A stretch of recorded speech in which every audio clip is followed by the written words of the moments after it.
the Action Startup Mastermind series. Today we're sitting down with Iain Klugman, the CEO and President of Communitech. Thank you for joining us today, Iain. Thanks for having me on. For those of the viewers who don't know too much about you, do you mind telling us a little bit about what you've done at Communitech, what you did beforehand? Sure. So I've been at Communitech now for about 11 years, what I've done here, worked really hard and tried to create value for our customers. And prior to that, I had a whole bunch of different careers, starting as an entrepreneur, corporate, CBC, Nortel, so lots of big corporations, small companies, doing my own thing, sort of the whole gamut. So what pulled you to Communitech then as a not-for-profit if you've had both corporate and entrepreneurial experience? Well, I think the thing that really excited me about Communitech was the opportunity of being able to work every day, working with founders, working with entrepreneurs, working on trying to solve the sort of big challenges that companies face: access to capital, talent, customers, building big businesses. But at the same time, it gave me an opportunity to also still engage in one of my other passions, which is connection to government and public policy. So I loved my experience in government because public policy is the one place where you can tackle some of these big impossible questions. But at the same time, I love being in a small organization, working with entrepreneurs, tackling really tough, quick problems. So the beauty of Communitech is it allows me to do a whole bunch of different things, all of which I love. When you first came to Communitech, did you find that the government background you had was very useful? I think it is. I think all the backgrounds I have, because I've sort of done everything. Some people would say I can't hold a job, but that's one interpretation. I tend to think of myself as somebody who really likes to dabble and do things that I haven't done before. One of my sort of principles that I've always used in my life is I don't want a job I'm qualified for, because if I have a job I'm qualified for, I've probably already done that job. So, convincing people that I wanted to do things I wasn't qualified for has allowed me to do all kinds of different things. And I think the background I have, both my experience and understanding of big enterprise, my experience and understanding of startups, my experience and understanding with government, really all those factors benefit my ability to provide value here at Communitech. As a high performing individual, how do you maintain this level of performance? What motivates you? Well, I think if you love what you do, it doesn't seem like work at all. And so, I think that the way I've been able to sort of keep myself engaged over 11 years is I just keep creating new shit and dreaming up new things that we need to be doing. And so it means that, the organization has changed significantly over the 11 years and has allowed me to constantly be working on something that's new. I'm a builder. I like to build. That's what I do. I wouldn't be successful running, an advanced technology company or a manufacturing company, because I'm not good at getting in and grinding away at operational efficiencies. What I am good at is thinking of new approaches and new ideas and bringing them to market fast. And so, the beauty of Communitech is it's allowed me the platform with which to constantly be thinking up new crazy things and going out and seeing if they really work or not. Oh, it's always fun trying new things, and you can say you're the first one to do them. But personally, do you have any routines or anything you do to prepare yourself physically, emotionally, mentally to go at it from the beginning of the day? I tend to think about things in terms of balance. I don't think about balance as has often been the case with other definitions of balance. For me, balance is making sure that I'm doing 3 or 4 things every day. One of which is making sure I'm getting to the gym every day. One of which is making sure I'm eating well. One of which is making sure I'm sleeping. I think that if I can get sort of 2 out of the 3 a day, then it's a good day. But for me, what I love to do is I love to work, and I always have. And I often, when I was younger, would be accused of being a workaholic, but for me it was what made me happy. And I think if you can find what makes you happy, then some people look at it and say, well, it's discipline and focus, and I think it's just love. Excellent.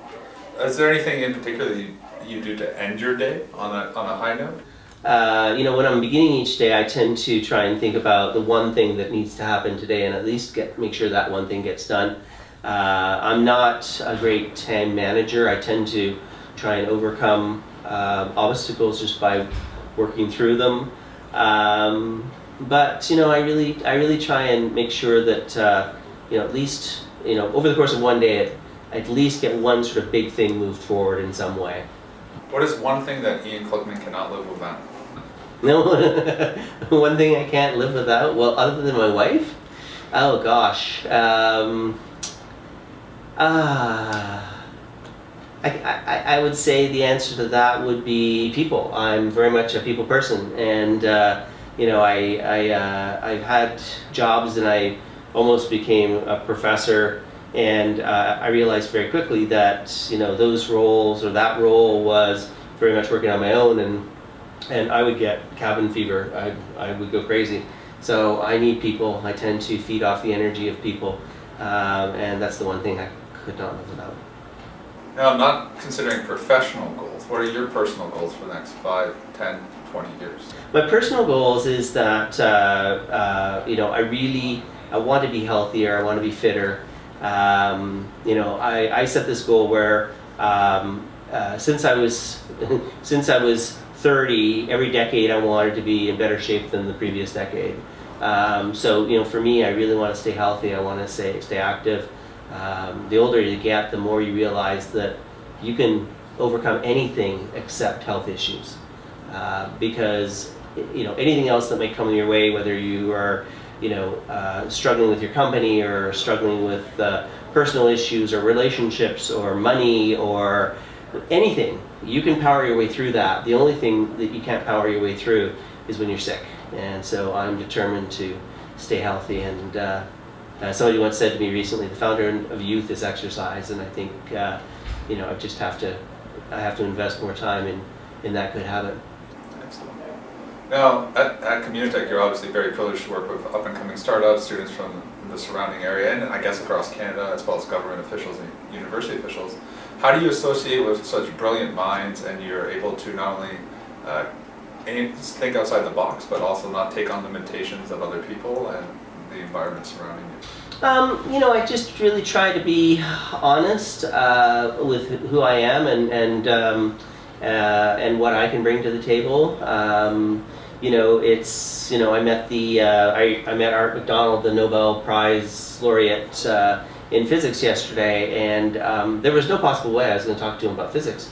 But we talked about Sudbury, and we talked about mining and living underground, and we really focused on areas that where we had commonality, and we could have something in common. And I think that's by and large what I try and do, is I always try and find commonality with people first, because then from that you can work towards you can work towards trust and building a relationship. So I really try to avoid areas of specialization, because I'm pretty much a specialist in nothing except being me. Well, you definitely have a lot of ideas, and you've definitely been able to accomplish a lot over the past 11 years at Communitech. What's your big vision for Communitech over the next 10, 20 years?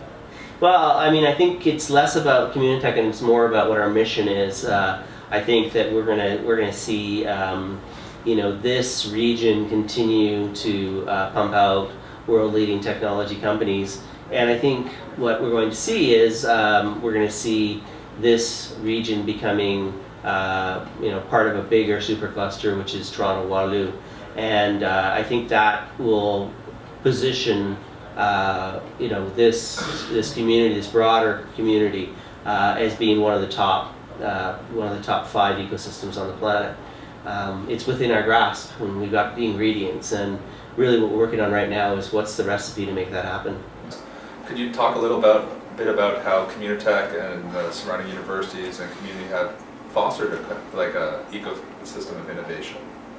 Yeah, I think a lot of it is what's in the water, and we were fortunate in this community that it was a community that was founded by Mennonites and middle-class Germans, and it was not a stratified society that was imported into this community, and so people naturally have always worked together because that's what you do. And so this sort of collaborative component of this community, I think, is really it helps to explain and understand the successes we've had over our history. This is also a community that's very pragmatic. It's also a community that is hardworking and knows how to reinvent itself, in times of structural and economic change. And I think that it really comes back to this community is ambitious and aspirational, but also highly collaborative. So Communitech definitely has grown as well since you've been here. Mm-hmm. How have you been able to maintain an innovativeness as well as a flexibility to respond to the change in not only the local entrepreneurial ecosystem, but obviously the global demands for innovation? I think worrying a lot and being paranoid goes a long way. Just constantly looking over your shoulder and looking at who's doing what that might be better than what you're doing. It really has driven a lot of the change that you've seen in this organization, in this community over the last decade. And I think really focusing on value creation.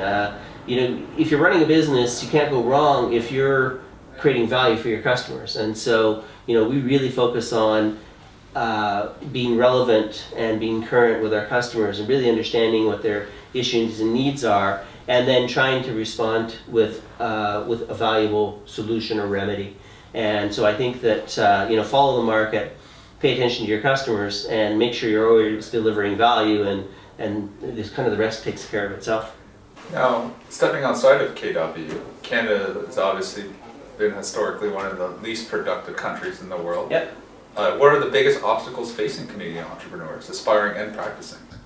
Yeah, I think the big challenges that face entrepreneurs in Canada is really making sure that people are getting outside of the country quickly. I think the days when you had to pack up your car and move to the valley to do a startup are over. I think you can start and grow great companies in Canada, but you also have to be You have to be instantly global. We talk a lot about global micro-national, so little itty-bitty companies, but they're already selling internationally. And so, while you don't need to move to the valley to do a startup, you need to have a strong network in the valley. You need to be on a plane. You need to be, in the red eye home every Thursday night. You need to be out there hustling and building strong customer base. Could you talk a little bit about your experience in interacting with the different ecosystems across Canada? Because there's a lot of distance, obviously, between them, and that leads to a lot of differences. Yeah, there are very, very different communities across the country. I think, what's been exciting in the last while is we've seen the emergence of some really exciting ecosystems. I would say top of my list would be, obviously what's happened in Toronto, very recent history. Vancouver seems to have some real momentum. Montreal, and then some other communities are also starting to emerge. Look at what's happening in Halifax. It's pretty darn cool. But they are very different, as they should be, because they all come with a different culture and a different history and a different set of assets. You look at this community. We were very, very strong in computer science, mathematics, and engineering. So those are the kinds of companies we tend to build. Those are the tools that we use to try and solve the world's problems. Other communities have got other assets, and so really the smart communities, the successful communities are the ones where they take what they do well and what they have to work with and exploit those, as opposed to trying to replicate something they don't have. Excellent. Now, just to end this interview, I have two questions for you. What are the hardest but most necessary lessons for aspiring entrepreneurs to learn that you've come to realize over your time here and through your work with other startups? I think one of the big lessons to learn is letting go. I think part of the challenge is what makes someone a successful founder is focusing on everything, working on everything, doing whatever it takes to get whatever needs to be done. And as companies grow, being able to transition from being a great founder to being a great CEO. And that means letting go. It means putting in place the right team where there's confidence in their capability, and not having fingers in every pie. So I would say that's the one big lesson. And I think the other is, don't fall in love with your baby. You might think that your product is phenomenal, but at the end of the day, what you think about your product and your company really doesn't matter. It's what customers think about the product and your company. And really focus on that and pay attention to that, and you won't go wrong. Technology change is faster than ever. There's lots of smart people working on some truly remarkable projects. If you had to point to a couple industries or sectors that you see there's big potential to be disruptive in, what would they be? I think the emerging technologies right now are threatening every industry. That's the difference this time around. There's a great graph that one of the consulting firms has, which says big bang, short fuse, and basically what it means is, what's going to happen soon and what's going to be truly disruptive. And in that quadrant, there's a lot of established industries.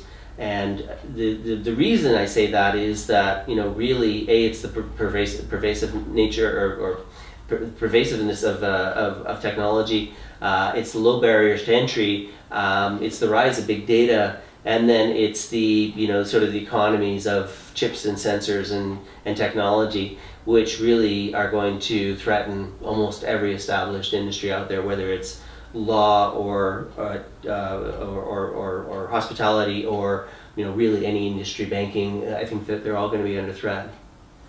Thank you for taking time to sit down with me Thank you for having me. I really appreciate it, and we hope to see you again soon. You bet. Thank Take you. care. Thank you.